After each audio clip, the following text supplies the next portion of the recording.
Lookup functions के next part में आपका स्वागत है, जिसमें आज हम करेंगे एच लुकअप, जो सेम है वी लुकअप की तरह। अब देखिए, अगर हम एच लुकअप की बात करते हैं तो एच लुकअप क्या है? Horizontal lookup. अब ये हमेशा कैसे वर्क करता है? ये हमेशा वर्क करता है टॉप टू बॉटम। यहाँ पे क्या होगा कि यहाँ पे जो हमारी लुकअप वैल्यू है वो हमेशा टॉप मोस्ट रो में रहेगी। जैसे अगर हमें एम्प्लॉय नेम के बेसिस पे किसी भी ईयर की सेल्स फाइंड आउट करनी है तो हमें क्या करना है? हमें टॉप टू बॉटम आंसर्स चाहिए, तो हम क्या यूज़ करेंगे? एच लुकअप का यूज़ करेंगे।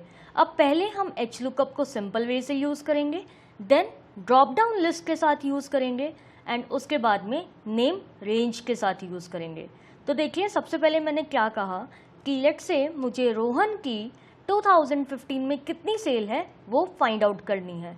तो सबसे पहले हमने फंक्शन यूज़ किया is equals to H lookup, जहाँ पे लुकअप वैल्यू में हम एम्प्लॉय नेम को सेलेक्ट करेंगे जिसकी सेल हमने निकालनी है, और वो क्या है?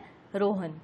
उसके बाद टेबल एरे में हमने कंप्लीट टेबल को सेलेक्ट किया, then comma row index number में आपको चेक करना पड़ेगा कि ये जो 2015 है इसका रो नंबर क्या है according to this red box. जैसे ईयर हुआ फर्स्ट, 2013 2, 2014 3 एंड 2015 हुआ 4, तो हम यहाँ पे लिखेंगे 4, देन कॉमा रेंज लुकअप में हम सेलेक्ट करेंगे एग्जैक्ट मैच, कि हमें एकदम 2015 को मैच करके आंसर्स देने हैं, ब्रैकेट क्लोज एंड एंटर।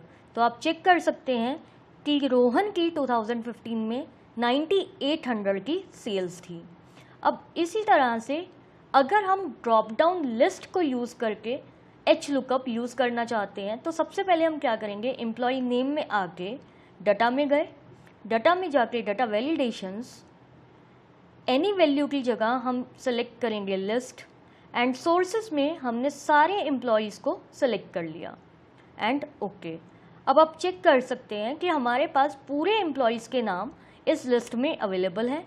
जैसे मैंने पूजा को सेलेक्ट किया एंड 2017 में पूजा की सेल निकालने के लिए हमने एच लुकअप का यूज़ किया।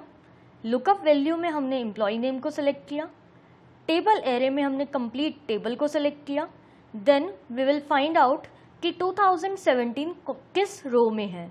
तो अगर हम चेक करें year first, 2013 second, 14 third, 15 fourth, 16 fifth and 17 हुआ सिक्स्थ, तो हम 6 लिखेंगे। देन रेंज लुकअप में हम सेलेक्ट करेंगे false, bracket close and enter. आप चेक कर सकते हैं कि 2017 में पूजा की सेल्स कितनी है, दैट इज़ 15,200। अब ये था लिस्ट को यूज़ करके 2017 की सेल्स निकालना। अब इसका बेनिफिट क्या है कि अगर हम यहाँ से किसी भी एम्प्लॉय को चेंज करते हैं, जैसे मैंने रोहन को सिलेक्ट किया तो रोहन की 2017 में 11,250 की सेल थी, तो हमें बार बार एम्प्लॉय नेम लिखना नहीं पड़ेगा।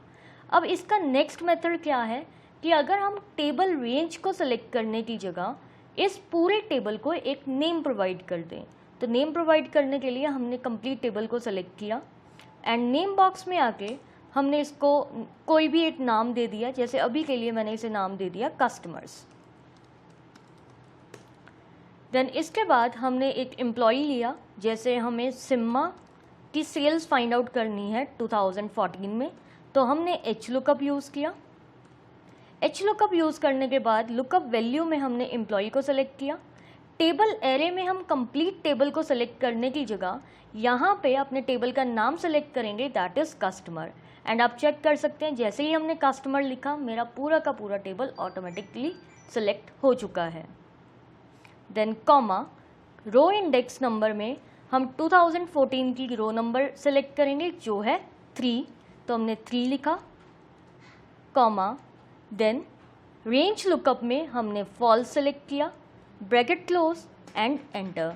With this you can check the result कि सिम्मा की 2014 में सेल 11,300 है। इसी तरह से हम क्या कर सकते हैं, इसको डायनामिक एच लुकअप भी बना सकते हैं। अब डायनामिक एच लुकअप क्या होता है कि लेट्स से अगर यहाँ पे 2014 की जगह मैंने 15 लिखा तो हमारे आंसर्स ऑटोमेटिकली चेंज हो जाएं। बट ये चीज़ हम सीखेंगे अपनी नेक्स्ट वीडियो में।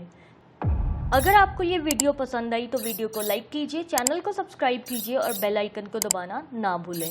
अगर इसमें कोई भी डाउट है तो हमें कमेंट सेक्शन में ज़रूर बताएं।